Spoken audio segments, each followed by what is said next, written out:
Sit back, relax, and unwind while Logan's speaking his mind.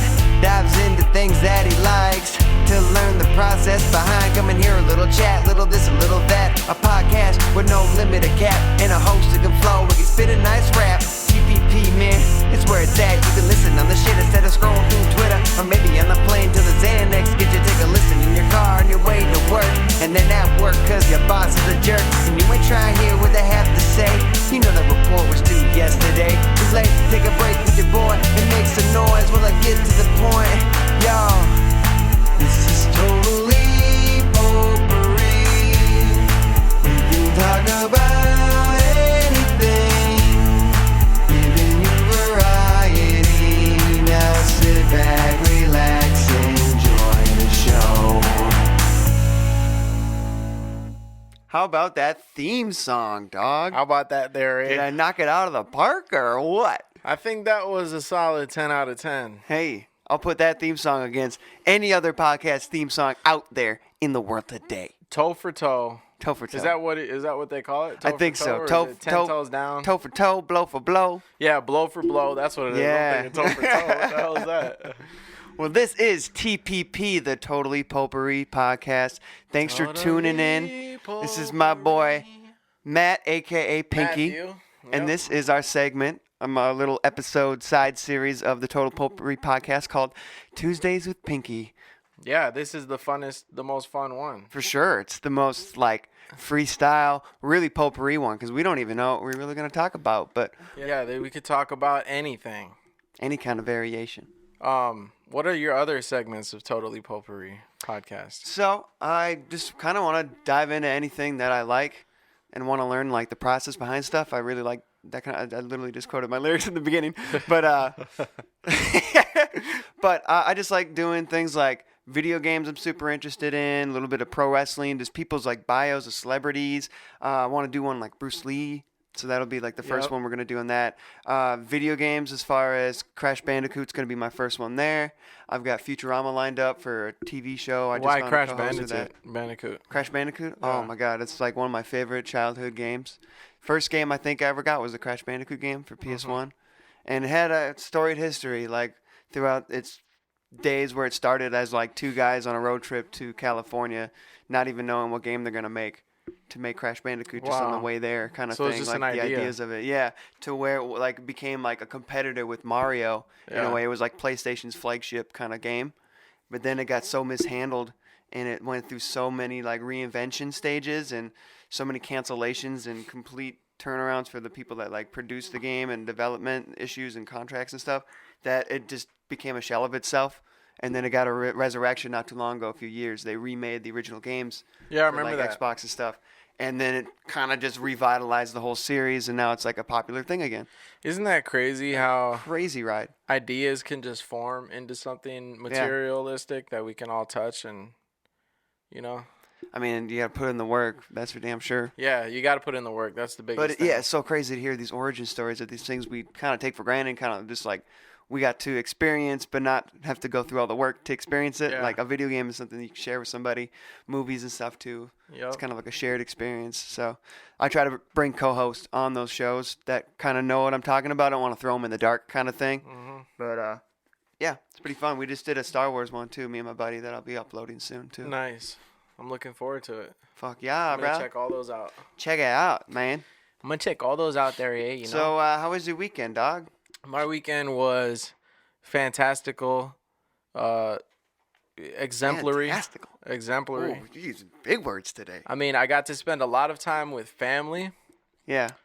close friends, and myself, which is the most important thing, hanging out with myself. Finding that free time, it's Yeah. crucial, man. Yeah, man. I've been catching up on The Office. That's a good And- show. Yeah, for those of you out there who haven't seen it yet, man, I'm on season 7, and somebody leaves, and it's really sad. That episode gets me every time. Dude, We and might then as I'm well sitting spoil here it, but thinking, well, who the hasn't seen The episode, Office? I didn't really take the episode in all the way because Yeah. I'm assuming oh, this is just part of the story, obviously Oh, he's they're gonna come back. Yeah, you know, and 4 episodes down, I'm like, okay, when is he coming back? You know what I'm saying? All right, guys, And jigs then up. I look Will Ferrell's up. here. Okay. I look up and I'm like, holy shit, he's not coming back. And the reality sunk in for you a bit. Yeah. It like hurt me, dude. I felt like really attached to him. Nardog tries his best. Ed Helms tries his best to like keep it going. Yeah. And he did make it a I little just watched relevant. the episode with the tattoo. Oh shit. Hilarious. But yeah, Michael Scott out of that whole situation, like take the main guy out of that show. It's not gonna be the same show. Spoiler alert. Spoiler alert. Okay, who hasn't seen The Office anyway? Hey, some Come people on. haven't seen it. I don't know. Well, but if you haven't, then you're a loser anyways, and you probably people that listen to this probably have seen it because they're probably like me. they're all of our friends. All of our friends and family. And if you are listening, thank you. So Vikings won today, take them one step closer to the finals. Yeah, buddy. Wow, that playoff win came out of nowhere. Yeah, overtime. Nobody gave us a chance. What a throw by Cousins calls. and what a catch by what's his name, and wow. Yeah, did you see the play where the thing happened and they went into the end zone? That was the best. Yeah, no, that was. It's funny because my dad told me so much because I didn't watch the game, and like I'm not a huge follower of football, but I want to keep up with it just for daily conversations with other humans who obviously other people watch the game. Yeah, and you know you want to build rapport with people, so you want to know what you're talking about. I've always like envied the people who know everything about sports because then they can kind of just find anything to talk about, especially with certain type of people. So yeah. People come into work the next day like, hey, how about that game? It's like, yeah, it was good. That's all we could say. But then they're just like, fucking Cousins was 8 for 12, and he was just killing it out there. But my dad was knowing stats and going deep into it. He told me what happened, and I'm like, all right. So if people at work ask me what happened, I'm gonna be like, yeah, did you see that catch by Cousins? Yeah, right. Dad, tell me what else happens. You got him on like a speaker in your ear. So how about that game, but guys? Like, catch by Cousins. No, Cousins threw the ball. Somebody else caught it. I was like, oh, Cousins is the quarterback. Oh, fuck. Yep, I'm a loser. I used to be kind of like that big fanboy of like sports. So that was when I was actively playing sports myself kind of thing. So it was just an interest at the time when I was younger. But I definitely fell out of love with it because fandom is a little bit like nationalism in a way.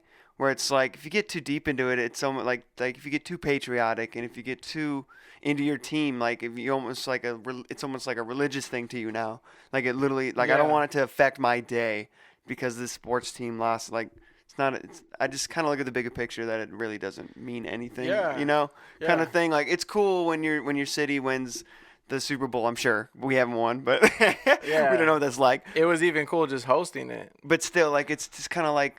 I'm not going to say it's senseless, but kind of senseless in a way that it's like you're putting so much energy and care into something that just like a sport. It's something that's more meaningless, than like say put that effort into politics. I mean, I can't preach because I'm not that interested in politics either, but which is put weird. Those efforts, that passion in your sports team, you could channel that into something else, probably more productive and something that would be more better for your daily life, I guess, than wondering if the Vikings won or lost that week and then have that affect your entire Sunday.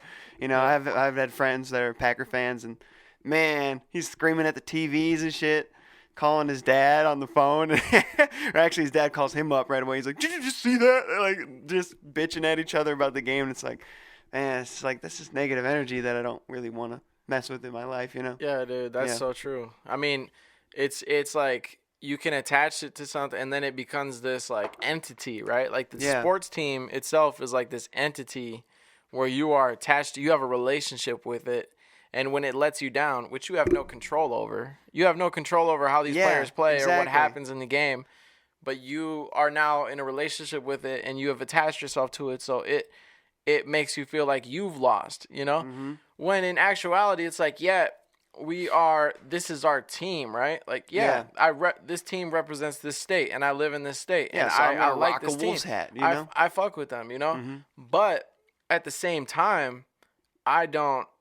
what they do has nothing to do with me. I don't have any control over them. Like, if I was on the team, then I'd be very, whatever, and I want them to win. Right. But I'm not like, I don't let it affect my day or my morale, because they lost. It has nothing to do with me. It's getting too into it, like just kind of take yourself a little bit further back in that perspective, and you can enjoy it again, kind of thing. Yep, dude. Same thing with like news, and I'm glad you said that you don't want it to like affect your energy or whatever, right? Because I'll never forget, I was hanging out with one of my friends. This was a while back, and I was like looking on something on Facebook, and there was like this horrible story of this like lady who was watching a kid, like, and they had like, the parents had like a nanny cam in there, and the lady was doing like abusing the kid. Like, it was horrible, you know? And so the story was floating around, and like there's a video of it or whatever, and you can watch the video. I'm not sure if I watched it or not, but I told my friend, I was like, dude, man, you got to hear about this. Like, this is so fucked up. This lady, you know, beat this. And then he was like, stop. And he made such a big deal out of it that I'll never forget it. He was like, that has nothing to do with me. And I was like, oh, wow. Yeah, man, but it's fucked up. You know, he's like, yeah, it's fucked up, but it has nothing to do with me, dude. I don't know this person. I don't know anybody affiliated with them. They're in a whole nother state.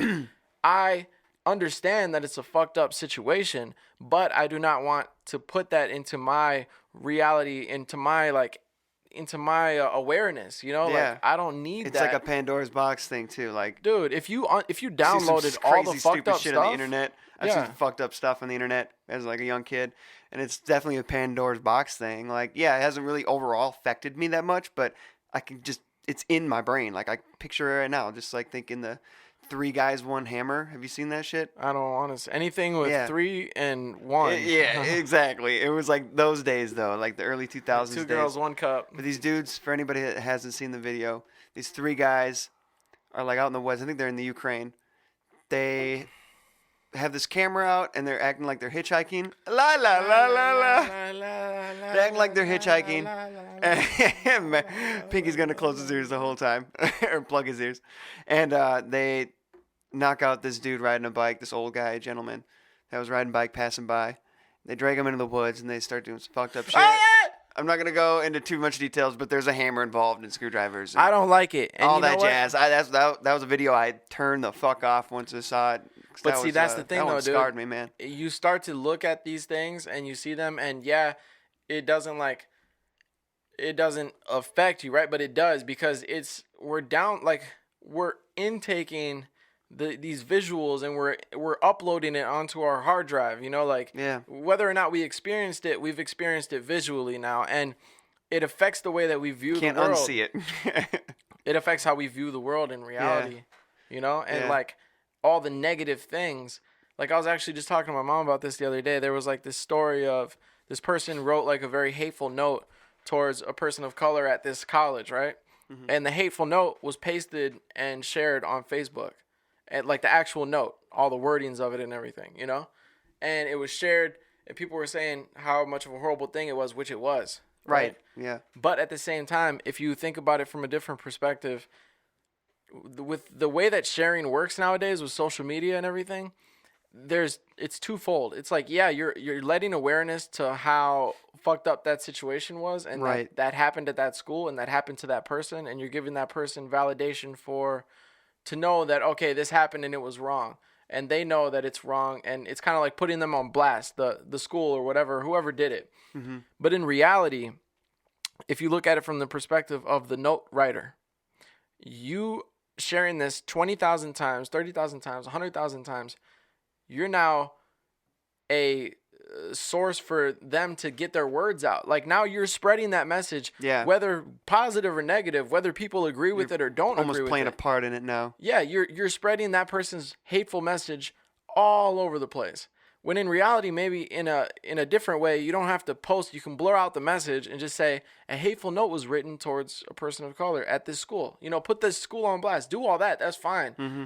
But you don't need to actually put the note out. You don't need people to read what this person said, because now you're spreading that. You're giving it more of a platform for people to actually read that shit. A platform, yeah, exactly. Yeah. And see, that's the problem, is we don't realize that. We just see it and we're against it, so we share it.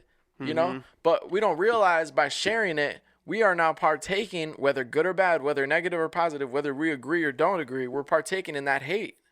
Yeah, dude. I used to be really sucked into the whole like World Star Fight compilation videos. Yeah, those were great. Every now and again I'll still dive into it, but like I got to the point where I was just like, man, the fact that I'm liking it and giving it views and shit is kind of condoning this action now. You know, I don't want to turn society to where people are just whipping their phones out instead of helping the guy that's getting his ass beat kind of thing. Yeah. And that's what it's become now. Like, I've seen so many videos online and that kind of stuff. So many people in the background circling around just putting their cameras up and nobody's doing anything. Nobody's doing anything. Because they're shouting world star and it's going to be viral and whatever. Yeah, he'll get his ass beat, but he's going to be viral now. Yeah. So, and I don't want to live in that kind of world. So I kind of had to, like, force myself to stop watching. Not force, but like I chose to stop watching. You know? Yeah, we choose what we didn't want to partake in it. That's so true. It's all about playing a part.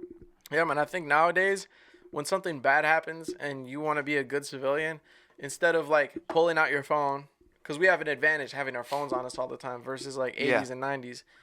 You can pull out your phone and call 911 at any time. But I think now people are more prone to just pulling out their phone and putting the camera on before they even call 911. Yeah. Like, at least call 911 first before you put the camera on. You're like, this is evidence. Yeah, like someone's getting severely fucked up, beaten, kicks to the face, and people are just recording it. Like, no, like it's stop nothing. that guy and fuck him up too. You're not supposed to kick somebody in the face when they're down. And I'm speaking of this video I saw on Fight Porn on Reddit the other day. Fight porn? Is that? Jesus. But, you know, it's like. That's what it is, really. It's like, come on, man. Like, people just. Freaking drones out here, dude. It's nuts, man. Yeah. Streets are wild. It ain't safe feeling safe. You gotta, and you know, all this stuff with all the things that are happening with the government, with U.S. government versus Iran government, and the killing of the Iranian leader. Yep. And so that doesn't make the U.S. or people in the U.S. feel much safer now. Mm-hmm. You know, not that. But I'm not very well versed on politics, so I don't think I can really. Same. Like, I dabble in it now and again, but like once Trump came into the office, like I laughed when I first saw it, but then it was like a sad laugh. You know, like I can't believe it sunk in later. I'm like, I can't believe we actually come this far to where we're electing this guy into our office, kind of thing. But first, it was like a parody of itself. Like I feel like the world's become a parody of itself in a way. Mm-hmm. Like it's just as sad as it is funny. You know. And that's where it really shows now to the average person that politics is kind of all a joke in a way. Yeah. Like it sucks that actually is the process to make change in this society, but it's corrupt and there just needs to be some changes and more people need to care about it too. Yeah, man. It's got to be a new. We got to devise some kind of new way where it'll get us more invested as a community to actually participate in stuff. You know? Yeah. We don't feel like we. Can make a change really when it comes to like it feels like a really game, dude. Heard, right? Like it's a freaking game. I mean, when you think about it, like the candidates who you want, right? It comes down to two front runners. It's like this is a freaking game. Like, are we playing? Yeah. Are we playing a game, or are we really trying to get shit done? It's like we're always trying to be on two sides of the coin, kind of thing. Like, why does it have to be two parties?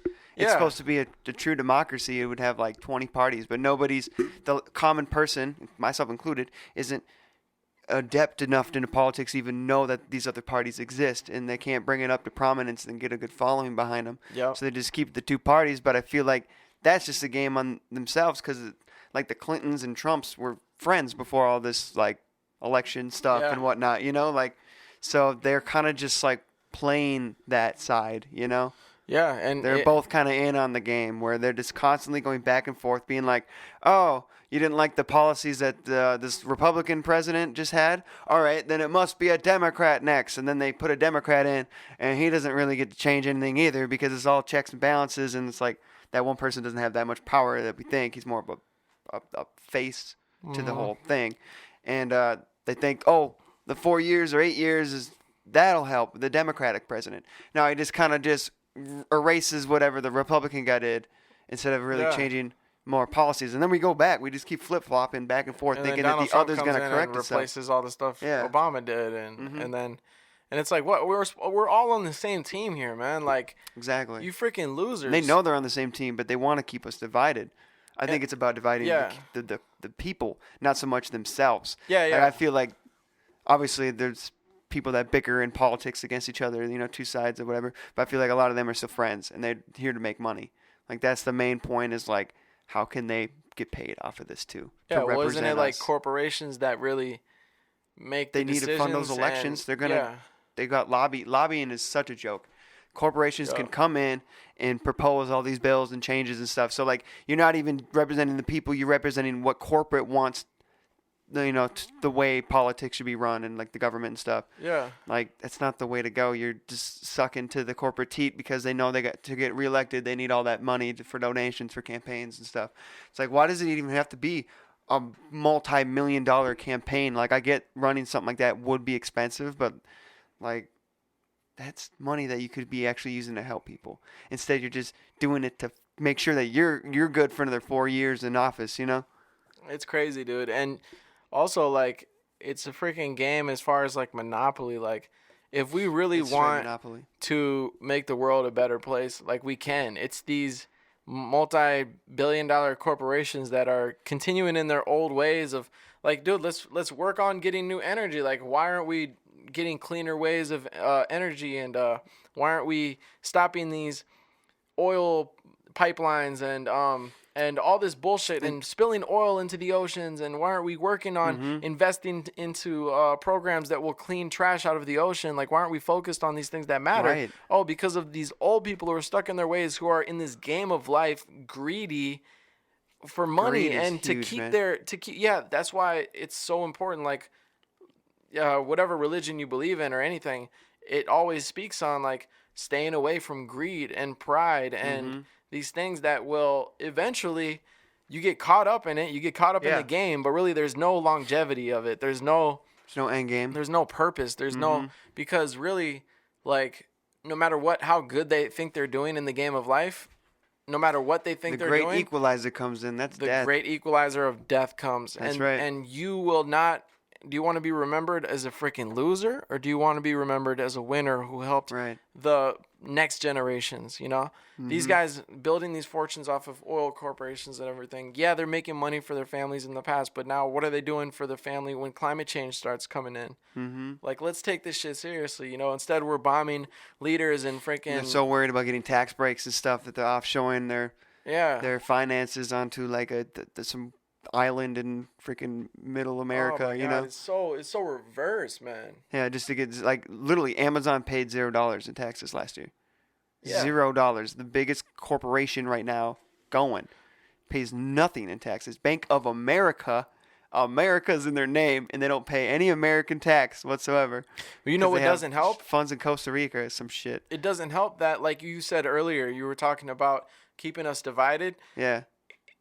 While all the power players are busy at work, all of us little peons, little Republicans, and little Democrats that are only social media, social justice warriors, or like comment, cavaliers, right? That want to be on social media commenting and arguing about this or about that or about why Republicans or this. And it's like, neither of you are doing shit, and neither of you matter. You guys are freaking peons, and you need to quit arguing and they got us arguing about the wrong things too. Arguing about the wrong things, dude. These freaking like gay marriage should have been legalized way before 2008? Yeah. Like, damn, that took a long ass time, and it's like in this consciousness that we're in, this society, you would think that we would be way ahead of the times when it comes to that. Yeah.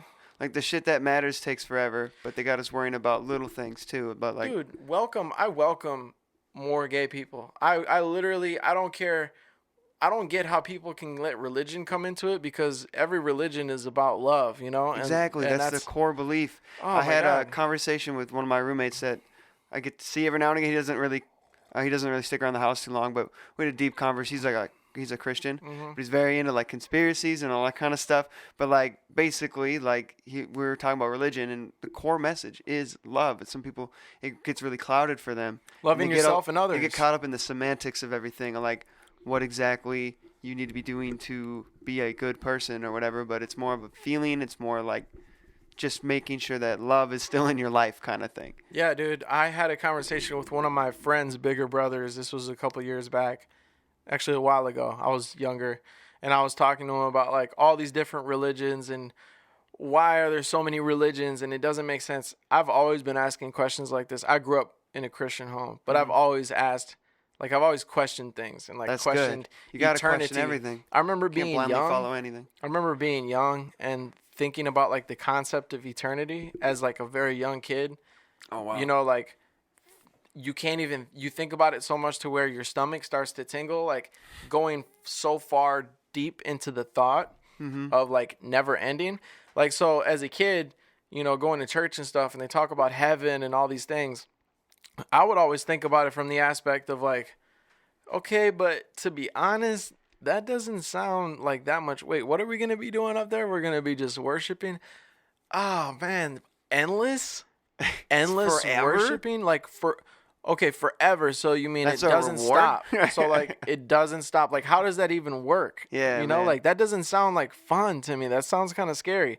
I don't know. You know, like I'm starting to be like, whoa, like eternity. Hold on, like wait, just never ending? Like there has to be an end, and then you start. There has to be, and right? then you just keep going and keep going and keep, But and then what is there? you can't 10 think that dimensions far. though. Like Yeah. that's what we kind of got into is like maybe the concept of heaven and hell is actually a different dimension, like a fourth dimension. It's actually that close to us that it's literally just sit on top of us. But like heaven would be like this fourth dimension that you would get to if you were pure enough or whatever you believe or whatever. But what he said anyway, and that's a hard concept to think about is to think about in four dimensions. We can't Other fathom dimensions. thinking in four dimensions, you know. But like that's like they could probably see our whole timeline, you know. And maybe that's the heaven that the Catholics talk about in the Bible and whatnot, but I don't think they know what they're talking about. But also, I was going to say that what he said was, because I was talking about all these different religions, and he was like, yeah, he put his hand on my shoulder and said, good is God and devil is evil. And and he just was so simple. And then I you feel turn like into a demon and fucking. I feel bit like him. I'm like romanticizing the story because like it stuck with me for so long. I mean, it probably was. I make it sound like a lot cooler than it was. I was probably smoking and high and like, you know, just like wow, This is so cool. mind blown. But it was so simple like that. He was like, good is God, devil is evil. Like I'm thinking about why are all these different religions? I don't know what to believe in. Good is God, devil is evil. It doesn't. The religion is a template, right, of how you can take these values, whichever culture you are attuned to or whatever makes sense. You can take these values of what's in the religion, what speaks to you. All of them surround, if you look at like the yin and the yang or whatever, they surround the good and then the evil. Whatever morally is like evil as far as the betterment of the constant growth of the universe, right? Mm-hmm. So, well, you have what's against the growth of the universe, which really, when you think Destruction, about it, basically. the structure. Creation, What's against the destruction kind of structure? balance Because thing. really, like, without society or anything, like, there is no good or bad, you know? Right. Like, Well, you it's would, very subjective, you know. Like, but you would consider bad as like, okay, you know, killing or something, Yeah. right? But like, if you don't have society and all this bullshit, people and things and animals kill for the betterment of themselves. animals and because kill they each need other all to, the time because right? they need to eat and survive, you know. Yeah, so there's no Yeah. good or bad. It's just whatever Yeah. we deem upon as good or bad. Mm-hmm. But it made so much sense to me. I'm like, wow, good. So things like honesty, right? Love, loving yourself and others as though you would want to be loved, and Yeah. honesty and And greediness, love and honesty pride, and love. and greediness, pride, sloth. Like sloth is bad. Sloths you are know, good you're, people. You're going against They're slow, but they're the good. betterment of yourself, you know, like you're going against the growth of this beautiful opportunity of life that you have, this opportunity that you've been given. You let it evade because of all these distractions and bullshit that comes your way, and you can't handle it, so you just sit on the couch and you distract yourself. But that's why it's a sin, that's sloth, because this is a blessed opportunity and you can do so much with it. Mm-hmm. You know, we're so focused on things that don't matter, when in reality we could be doing as individuals and as a collective so much to better the experience of the universe, of everything within it, you know. Right. As a collective, we could maybe, and I know we were talking about corporations, they're like entities.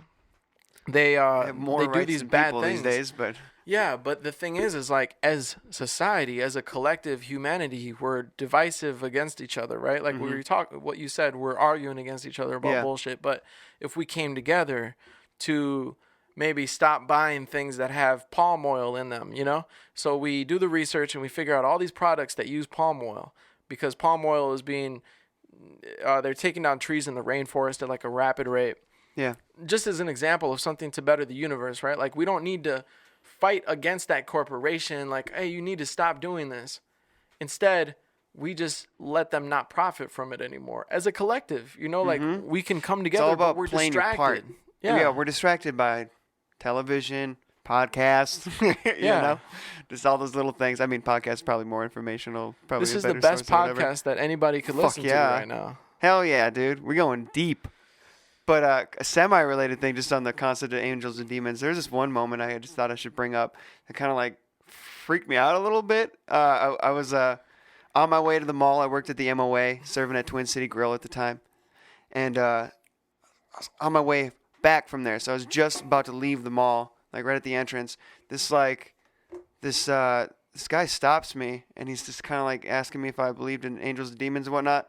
And then he kind of went on his like Bible preach, but then he was also like being like, I've seen demons. Like, I've seen demons attack people and shit like that. He just kind of freaked me out. I'm just like, damn, you've seen some shit, bro. But I don't know if I like fully believe him or not, or if he was maybe on some kind of meds that were making him see shit. But dude, it was weird. Yeah, he was like, you could tell in his eyes that he firmly believed that he's seen demons before that strangle people and strangle himself. He's like, one almost killed me. Or some shit like that. I was like, man, oh shit. Like, he might be suffering from some kind of schizophrenia or something. That's exactly the word that I was. That's probably what it was. Mind. I mean, it was just you a grabbed random that word dude from my mind, dude. Poof. I've got telepathy. Is that what it is? Telepathy. That's the word. I can't even say the damn word. Telepathies. I always read. Well, you don't have Jason at work. I always seem to read his mind or like kind of say his sentiments and shit when we're out doing breaks and stuff, taking a smoke break. Yeah, that shit is crazy though, man. We need to do better as humanity. Well, I heard it. Maybe it's a myth, but I feel like I've heard multiple times that we have enough money and resources to make sure nobody goes hungry in this whole world. Yeah. But we're just not putting those resources into the right agendas and right plans to actually make that happen. Like, we're just holding ourselves back, basically, as a whole race of human beings, you know? Mm-hmm. So I don't know. I just hate all the division, you know? Yeah. Well, but I mean, I don't think we need a new world order to come in and be like a unilateral government across the whole world.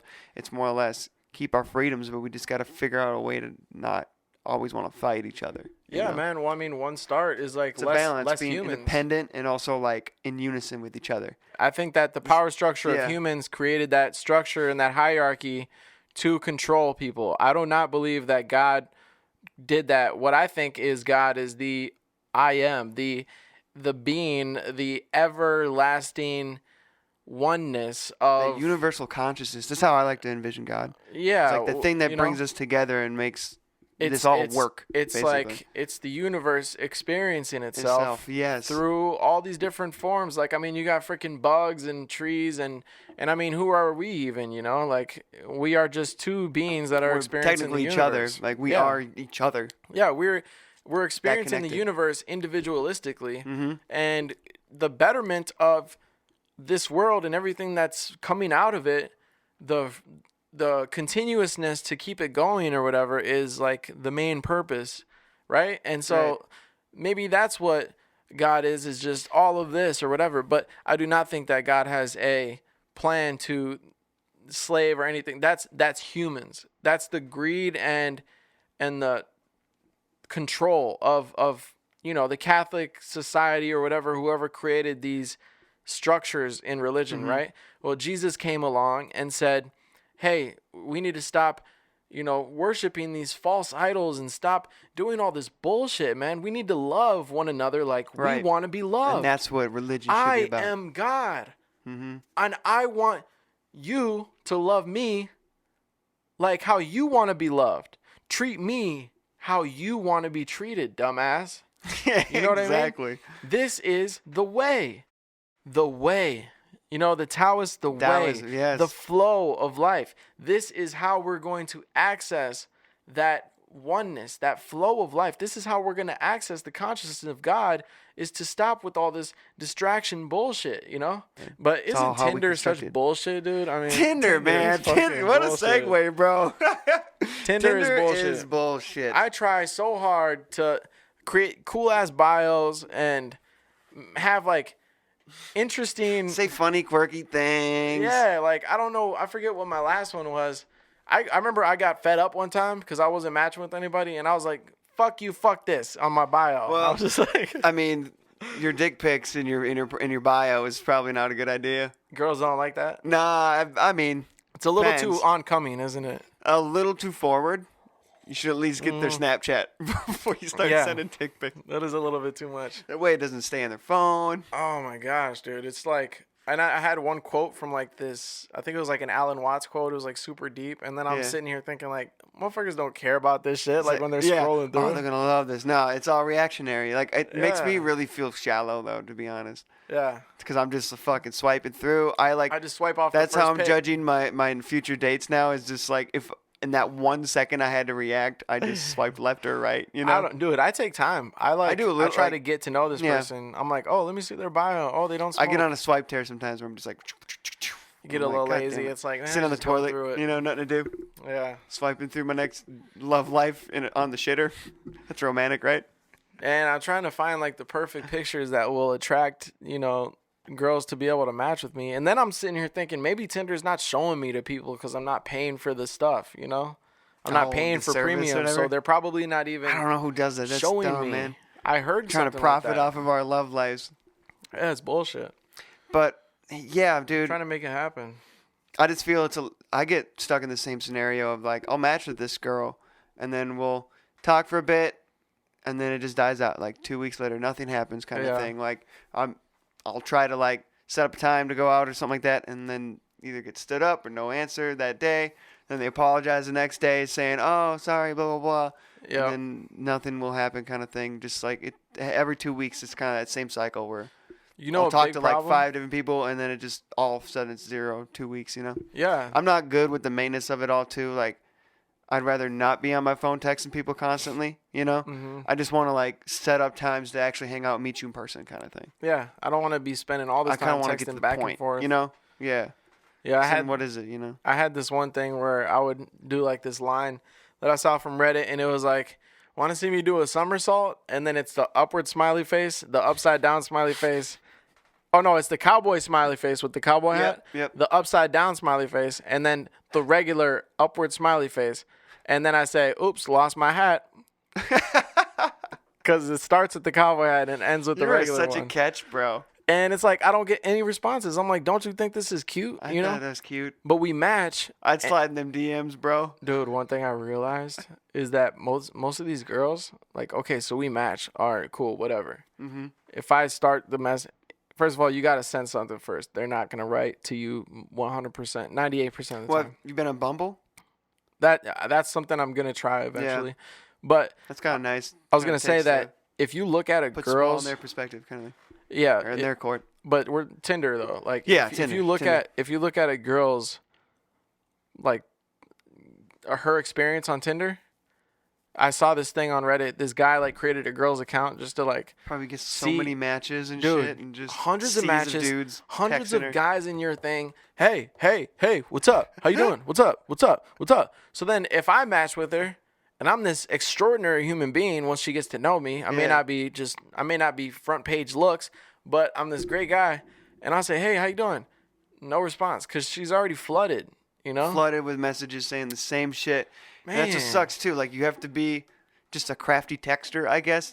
It's hard to show your personality in a text message, Dude, some of these people, there's Tinder for Reddit, or there's a Tinder on Reddit. Yeah. Some of these people are so slick with it, or what? Dude, yeah. So let me try to find one. There is freaking. These people are like, they'll find wordplay with their names and stuff. Like, oh, your name is Kara. Do you care to go on a date with me? Like I did with Wang Her. yeah, exactly. Like the Wang Her. There was a girl named Wang Her, and Logan said, I'd send him like a snapshot of her. I was like, I like the Wang Her. Yeah. Oh, so here's one. The girl said, well, that's good. What do you do for work? I mostly do accounting or customer service. And then she says, geez, numbers. I'm impressed. Haha. I'm terrible with numbers. And then the guy said, it's fine. Give me yours and I'll take care of it for you. Oh, that seems like pre-set up, though. That seems like... I mean, maybe not. It looks like a real his friend to tell him what to say. Oh, numbers. Numbers are interesting. Speaking of numbers. And then this one girl. Let me get yours, girl. This girl put that she's non-binary in her bio. So the dude sent her a text of binary code. And then she's like, sorry, dude, can't read it. I'm non-binary. Like, that's how you get her attention, you know? That's actually pretty funny. Yeah, man, there's so much pressure in that first line. And I just usually go with the how's it going kind of thing. But that doesn't separate me in her flood of emails or messages with all these other, hey, how's it going? But there's this girl's name Kennedy. Yeah. I think you'll be the first Kennedy to survive getting hit from behind. And then she said, what? He's like, you haven't heard that one before? Who's the Kennedys? She said, no. Well, call me Lee Harvey Oswald because I'd love to take you out sometime. Damn. And she's like, what a nerd. He likes history. Yeah. Oh, yeah. Here's one. He said, do you collect silverware? She's like, not on purpose. He's like, darn. She said, I mean, I don't not collect silverware. I'm just a little confused about why you're asking. He said, well, because I've started a small collection. Here's what I have so far. And then he does a fork and a knife emoji. And he's like, all I need is a little spoon. You know where I might find myself a little spoon? God. He said, oh, I might know where to find one. Jesus. Damn. The panties come off right then and there. Gets the number. And it goes down. Nah, man, it's just hard to communicate with people via text all the time. Hey, I just shit my pants. Can I get in yours? Check. Now with all that shit on your ass. Wipe yourself first, man. Tinder Reddit. I'm coming for that 714 supreme spiritual being who sees out his dreams, his need to succeed, has reached its extreme. I'm reminded, stay keen, wanna see that 714. Hey, I'm coming with that 714. It seems I cannot see once it got inside of me, residing deep, it lies beneath, cemented in concrete. Some say coincidence, I say it's perfect timing. And we're back. We are back from our little break. So earlier you were telling me about 714 and why that's like a meaningful number to you. Yeah, it's weird. It's like it wasn't a thing by choice. I just saw it so much in my life that it became a meaningful number in my life. And like I don't know if anybody out there is like super into numerology and whatnot, but apparently it's like the angel Gabriel. And apparently that's like a powerful angel. See, I'm not too into that whole kind of realm. Heard good things about it just based off the description of it, but it's kind of like the description said something about like a reminder that you're on your path to your life's purpose. So every time I see it, I get this crazy kind of feeling inside that are like in a positive way. It's like, oh shit, wow, I'm seeing the numbers again. I get this little smile and like it's kind of a personal thing. But I guess I don't even know where it started, but I do have some bullet points here of things like where it's come up in my life a lot. Yeah. So it started like technically with like my old gamer tags. You know, when you're playing PlayStation, you'd have like your little cool name. Like mine's Vince Sharkington now on Xbox. Yep. Before it was me and my friend used to play at each other's house all the time. So he was Peppy, I was Mac. Then we have little numbers and stuff, like little like serial numbers, like we're CIA agents or some shit. But I was Mac 714. I have really no clue why. The fondest memory of it was that I was playing N64 and I blown the cartridge 7 times, and if it didn't work that time, I'd do it 14 times and it would work every single time. 14 more times or 14 times total? 7 more times to make it 14, yep. And then it would work on that second try for sure every time. At least that's how I remembered it as a child. I wonder if you really only had to do one more time after Probably 7. not. Yeah, probably it's overkill. But I've seen it on like license plates. I always see it when I'm driving, like on road signs, or like my eyes will just so happen to catch that sign that has the 714 on there. And my home, like once I started noticing this, I went back to my hometown, and like this town I always go to nearby that has like the Walmart and all that kind of stuff, and like the grocery stores and whatnot, just where I need to be to do daily life stuff. I saw the road sign saying like Maple Lake, which is where I'm from, 7, and the next town over was 14. And the other one was like 47. So I'm seeing like 714 all over the place in that fucking sign. That was insane. Yeah. And in college, one of my first jobs in college was working at Lids. And my hat size was 7 1/4. 7/1/4. And I was like, the fuck? It's weird because, fitted hats were in back then. So that was weird as shit. Wow. I quit that job just because it wasn't paying. Oh, actually, the store shut down. Goes to show how nice mall jobs are these days. But I started serving at Olive Garden That was my first serving job. Yeah. And the store number was like 01. It was like 0714 or some shit like that. Yeah. So it followed me again to my next job. It was another college moment. I went down to like the bars during the day with one of my friends. We just kind of like took a walk around the park and then went to this bar, got a beer, and I was drinking Blue Moon, and I saw the expiration date on the bottle. It said 7/14. And I was like, oh, that's fucking weird. Holy shit. And this bartender comes up, or like a waitress comes up. She's like, hey, you're the one drinking Blue Moon, right? I'm like, yeah. She's like, well, we popped this one off, and we don't know who it was supposed to be going to. Do you just want this free beer? And I got a free beer right after I saw the numbers hit. Dude, it's weird. It gives me chills when I see it. And the more recent one, I just went to the Wolves game not too long ago. It's always spontaneous. My friend has season tickets. The one that we went to, or the one after that? So you went to another one with? I told you to let me know next time. Oh shit, I should have. But he only. You freaking asshole, man! He had the 4 tickets. He had 3 friends, man. Anyways, I went to one recently against the Clippers, and I bought some food, and the ticket number was 7/14. I was like, oh fucking course, oh fucking course. Yeah. And the most recent was the ticket number was 7/14. That's crazy. Weird, right? This is the weirdest shit. I was telling that girl I was hanging out with last Friday, who's like, a bit more spiritual and stuff. So I thought maybe she knew her numerology and stuff. I just felt comfortable to talk about that without feeling weird or crazy about having this obsession with it. And I was telling her about that whole thing while we were at dinner. And then we're hanging out at a place later that night, and she puts on some random Netflix show. And my eye catches it. It was like 5 minutes in. This girl's like calling this one dude who's getting out of bed. And he like goes to grab the phone on the end table, and it's a 7:14 on the alarm clock. I was like, the fuck? I literally brought this up at dinner 2 hours ago, and I just saw the number. I made her rewind it because she didn't see it. I wonder, that makes me wonder if I have like a special number or a sequence of numbers, but I just haven't been paying attention to them, yet. Yeah. But they're always there, but I just haven't really been seeing it. And I have a buddy like that too, who pays attention to all, but it's not with him. It's not like a specific number to him. It's more like he's always just aware of like sequenced numbers. So he's always, and sometimes it's kind of annoying because he's always like, looks at a license plate. Oh, look, 3223, or like, oh, look, 4444. Wow. Or like, oh, look at the sign next to that sign. 1111. And it's crazy. Like, yeah, look at the time right now. It's 11:11. I mean, I get it. It's always 11:11 twice in a day, buddy. There's going to be 2 times where it's 11:11. And if you're looking at the clock, anytime around 10:30 to 11:30, you're probably going to see 11:11. Once in a while, you're going to look and see it. Oh, my God, it's 11:11. Oh, what's going to happen? I don't know. Let me make a wish. My life's better now. I wish for pussy. I thought you being like a coder though. I thought you maybe pay attention to numbers a bit more, like sequences and stuff. Well, I'm learning to code. But no, I mean, it's a syntax it's a language, right? So it's not necessarily just all numbers. Like if you're doing math and everything, then you're adding numbers together and you're inputting numbers and you're outputting numbers. And yeah, I pay attention to them, but I mean, to me, it is what it is, Yeah.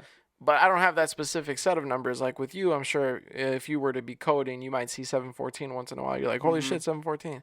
Me, it's like I see 714. I'm like, yeah, 714. Yeah, big deal. I'm like 32. But I guess I do have that. It's 32 with me. It was my basketball number when I was in elementary school, and now I use it for different passwords and stuff. I use 32. My PIN code number 3232. You know what I mean? It was weird. I chose 12 for my bank account. I chose 12 for my sports numbers. And apparently it was like my family's. It was like my family's favorite number, without me knowing 12. About that. Yeah, it was like everybody. My mom's favorite number is 12. It's in your genes. My sister hers was 21, but she also liked 12 because it was reverses of each other and shit. Yeah, it's in your genes. It's in my genes. It was subconscious. And the weird part, guess what 12 is? 7 + 1 + 4 is 12. You're one of those guys who took 9. Mind blown. If you add 4, and then you subtract 4, and then you times it all by 1, it's still 7. And your name is Logan Michaels, and L is the 14th letter of the alphabet. Yeah. And if you minus that by O, which is the 27th letter of the alphabet, you get -8. I don't think that's accurate, but no, it's not. It's not, unfortunately. fucking weird though. Like that is crazy. There's too many coincidences where I'm starting to have to believe it. You know? Well, you know what's really crazy? When you were telling your story, it made me think, dude, our address for work is 714 Shingle Creek Parkway. Is it? Well, it's 7140. It's 7140. That's like insane. You blew my mind. And work now has that shit? Yeah, at work. God, I haven't found the number. There's the address? That's our address at work. Oh, shit. 7,140 or whatever. That's weird. So it's not 714. It's 7140. Still, like, I always see it, like, in a sequence of numbers. You're just playing? I'm joking. You fucking dick. I was like, damn, you blew my mind again. But I wonder, I'm going to go to work and I'm going to look for things around your area and see. 714? Yeah, 714. Yeah. Maybe your desk number, like if you count all the desks subsequently up to yours, yours is 740. I don't think there's even 700 desks How do you there. say 740? No, 714. Yeah. What are you talking about? 740? That's my lucky number. But isn't that a weird, like, lucky number, I guess? That is insane. It's a weird, abstract thing. Like, why would 714 be the one? Well, I need to take you to the casino then. Because Get we're going the to numbers. bet everything. We're going to go to roulette, and we're going to put $100 on 7 and 14. And that shit will be the jackpot. One of them's going to hit. Either 7 or 14. I hope so. Be dope as hell. If anybody has like a number story, that's listening right now, I would love to hear it. So please email me that shit. Reach out to the Logan Michaels hotline. Yeah, well, it's actually my email address is loganmichaels714 See, we should start broadcasting this live. loganmichaels714 Gmail live. Yeah, so that way people can comment on it. You know, it's a lot of like I don't know the live environment about how to record it live yet. It comes from. We can do it. I can show you how to set it up streaming on OBS. Yeah. Oh, okay. We'll create a YouTube account for it and then just put that streaming code into the. I'll show you. We'll talk about it later. That'd be dope. I'd be open to it. Yeah, 714, dude. That is crazy. Maybe it would save me a lot of work just having it already uploaded somewhere. I'm gonna start paying attention. Do all the post editing and shit. But I'm gonna start paying attention to my numbers. Yeah, dude. See which if I have one something pops out there. up. Look at some license plates and being like, I've seen that sequence of numbers quite a lot now. Yeah. Yeah, it might happen. Got to be open to it, I guess. It means, maybe it means something. Or complete bullshit. Who knows? Yeah, maybe it's just complete coincidence, but I don't think so. That's a lot of coincidences. Weird. Yeah, out of all the numbers. It's a lot. But really, when you think about it, there's only 10 numbers. Oh, there's 9 numbers. There's only 9 numbers, hard numbers. But the probability of those 3 being in a sequence is a lot. Probably like you got to times all that by how many. I don't know. I'd like somebody to do variables. If you're listening, please do the math on that. 3 number things. That's a lot of probability. That's like a 1 in something chance. I don't know. I don't want to do math. No, but if someone's listening out there who can do the math and probability, if you have a calculator nearby, please. 3 numbers coming together at once. Well, you get a 1 out of 10 chance for each one. So it'd be like 1 in 300, right? For each digit. There's 10 different options for each of those. I'll write a program that will calculate the odds of those 3 numbers together. Let's do it. Yeah. Dude, can I tell you so I've been watching a lot of stand-up lately, and I watched Kevin Hart's new show on Netflix, which is great, by the way. I started it, and then that chick turned it to some other random show, but that bitch. It's just called, what was it called? The documentary behind his life that came out recently? Don't fuck this up. Yeah. It made me go, holy shit, I do not want to be that famous to where does he relax? Like, he doesn't have time to relax. Like, I like being busy and making it feel like I'm working, at something. Yeah. But to literally 24/7 be doing so many different things that you don't have even time to see your kids, really, it sucks. Well, he makes time, but if you watch the show, you'll see why he is the way he is. You'll see where he gets that hustle from. Because I was thinking actually the opposite. I was like, holy shit, man, I wish I worked harder. Like, I'm not doing shit with my life. I'm like, this guy does so many stand-up specials, and he owns his own production company, and he does all this stuff, and he helps out his friends. He does all these things. And I'm sitting here twirling my pubes watching this show. Like, not doing shit. Yeah, and like, I can barely get my shit together, And it's like, but if you watch it, though, you see his family and his mom and, like, her hustle. It's all about everything that you've experienced in this life is what attunes you to the way that you are, right? And so, like, being a single mom and her hustling so hard helped him like that nonstop. Instilled that ability into him. Yeah, and for me, it's like, oh, I want to be lazy and I want to sit around, because not that my parents were lazy and sat around, quite the opposite actually, but they didn't really instill that, like, hey, you got to get out there and do the shit. Like get up and get out kind of thing. Yeah, I didn't really have that either.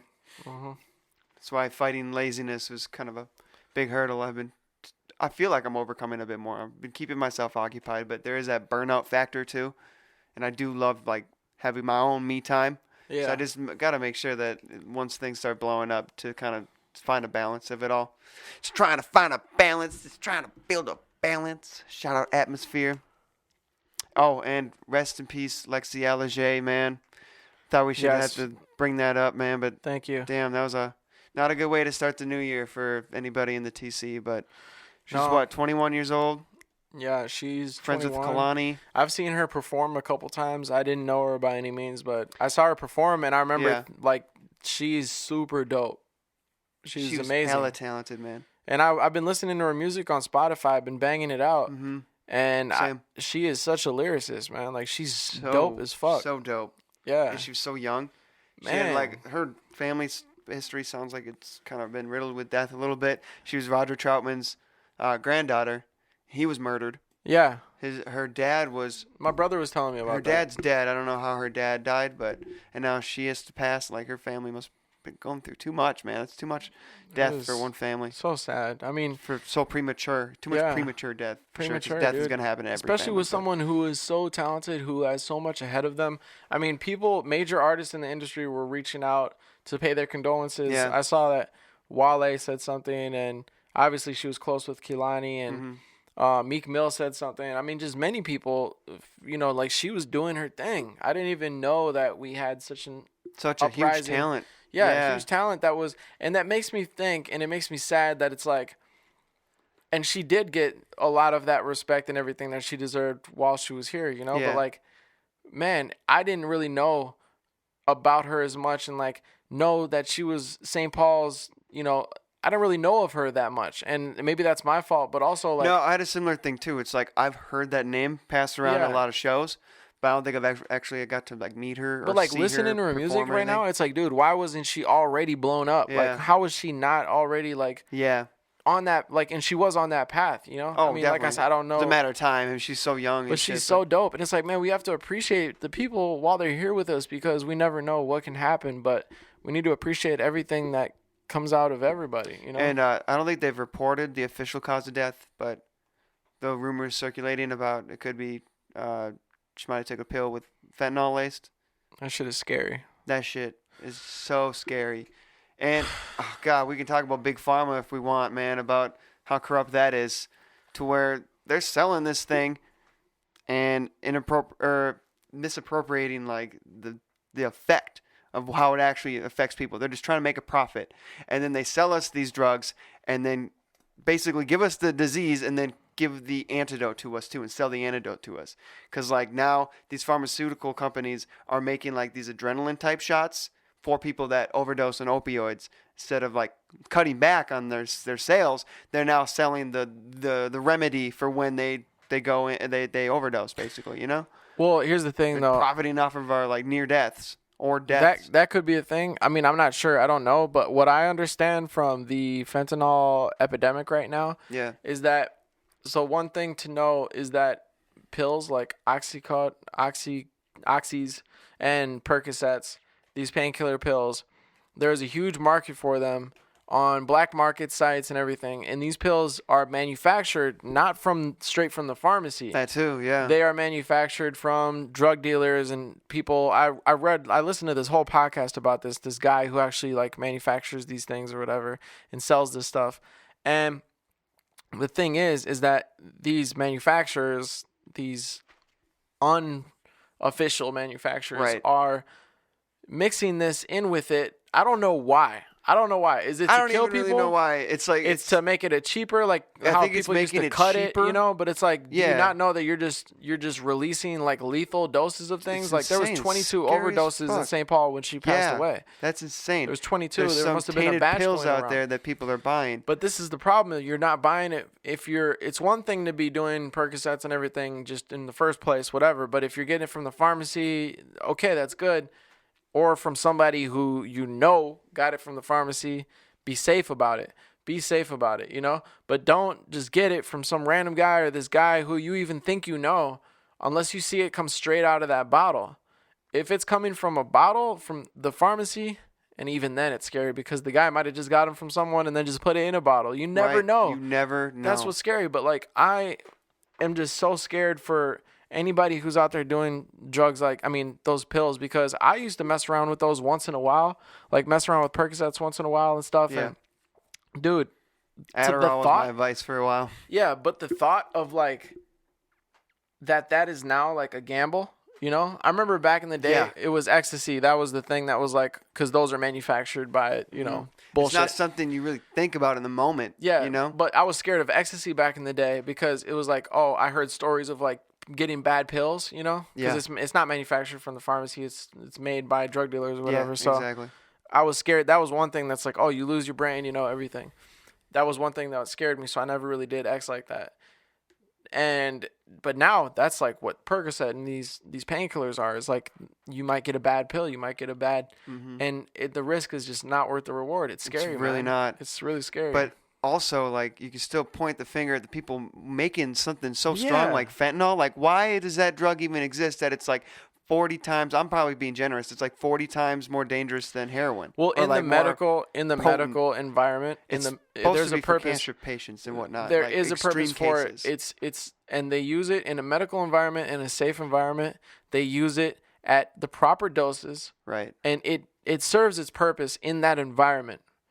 But to take it out of there and to streetwise, it's not. There's no purpose for it. It seems so in the medical finicky, environment. Though, they do so little that can kill you. Yeah, so but it's like, why but in a does that medical do that environment, the reason why it exists is for the purpose of why it's there. Right. The people who created it with good intentions. They're scientists. Pat the Hell's paid with good intentions. You know? Well, yeah, but the scientists, you know, it's applied in the right scenario in the medical environment. I watched the doc. I don't know anything about these things, guys. I just watch. I'm just picking off of what I know from what I've seen before or whatever. But there is a purpose for it because I used to think the same thing. This thing kills people. No, they apply it in like pin needle type amount. You know, like very whatever it is, and it serves its purpose for that moment. But yeah, it should not be out in the streets. It should not be, and that shit is scary, and it's just fucked up. Same thing with like bath salts. People were doing that, putting that into pills where they zombies out there, man. They were like giving people MDMA, but it was actually just bath salts or something, you know. So these kids are taking MDMA and these pills, and MDMA is something that is wonderful, that takes people away from PTSD and is a healing substance, and it's an amazing thing. But these kids are wanting to do it, but they're not getting bunk shit, and then you just fuck up. And like it's hard to like we don't still really know that the effects of the brain or how we really operate mentally, and we don't. It's hard to fix that if, like, say you take some bunk shit and you can break your brain. You can, like, strain your brain, basically, and and they don't really have a fuck way yourself to help up you. mentally. Yeah, it's how do you fix that, you know? There's some permanent shit, but yeah. The biggest problem. Pill popping needs to stop. The biggest problem, especially with, like, antidepressants, is, like, Zoloft and Provigil, these antidepressants. Prozac. Yeah, Prozac, that's what I'm thinking of. This pharmacy, the pharmaceutical company, and they get new ones too. And even though the results are horrible for what they should be, right? Yeah, I feel like if you've ever listened to like an infomercial, it's like the side effects are crazier than the little bit of depression I'm feeling, you know? It's horrible, but that's why MAPS, the Multidisciplinary Association for something, MAPS, they psychedelic studies. Yeah, Multidisciplinary Association for Psychedelics. Psychedelic studies in controlled environments with psilocybin, MDMA, and LSD, and the results are out of this world for curing depression, PTSD, and a host of other things, bad habits, you know. And I'd like to see I've heard a lot about like people going through trips and they're quitting like cigarette smoking. Well, like we a don't lot have, of people do. But the thing is, you can't have these medical centers with providing this wonderful service because the pharmaceuticals are manufacturing these pills at crazy amounts and selling them. I'd like and to see making the so success much rate money of it all too. Yeah, there's not a lot it's of all success about money. rate. That's the thing. They're keeping us hooked on it. You know, that's the thing. And just personally, in my experience, I was on Prozac for like a good week before. It just felt like it was blocking my emotions. Like it just put a wall up to my emotions, and I couldn't really feel anything. And that did not feel like that's something I wanted to fuck with, you know? Like, I'd rather feel shitty to experience those highs still. I'd rather experience my lows in order to have the opportunity to still experience my highs. But when I was under that shit, it was just making me feel like this middle ground all the time. I was so indifferent about everything. I was emotionless, it felt like. And it was kind of hindering my creativity. So that's why. And the fact that I got it so easy, man. I didn't have to go through any kind of like test or surveys or anything. It was like literally the doctor asked me if I've just been feeling this depressed way in the last 60 days. Mm-hmm. That's the only question I had to answer in order to get these pills. That was it. That's crazy. Like, if you really care, you should run some tests and see maybe if it's some, like, I don't know, talk me through it a bit. Yeah. You know, don't just like throw the pills down my throat and see what happens, you know? And then the thing is, which was making me really nervous, was that I had a server buddy who was a psych major that he was going to school for, and he was kind of on the side of not taking the pills because if you do it for such a long time, it replaces that serotonin to the point where now it needs the pill. Yeah. Now you need it. I don't want that dependency on a pill, you know? Mm-hmm. I remember talking to you about this too. It's another addiction, you know? Yeah. I got enough of them. Well, the thing is like, you're right. And you answer that one question, and then it's like, oh, here's the cure, because this is our product that we sell that will magically cure you. Yeah. But in reality, if you really put in the work, right, maybe all you need is just a little bit of therapy. Mm-hmm. Maybe all you need is just a little bit of... The couple meetings I had helped way more than those pills ever did. That's for damn sure. Yeah. Yeah. I mean, a little bit of inner reflection and figuring out... Let's talk, Logan. Let's figure out, why are you feeling depressed? Well, I feel like I don't have a purpose. I'm going to work and I don't like it, and Get out of my brain. I just feel like I don't have a purpose, or or I'm fat, or whatever it is. What's your diet like?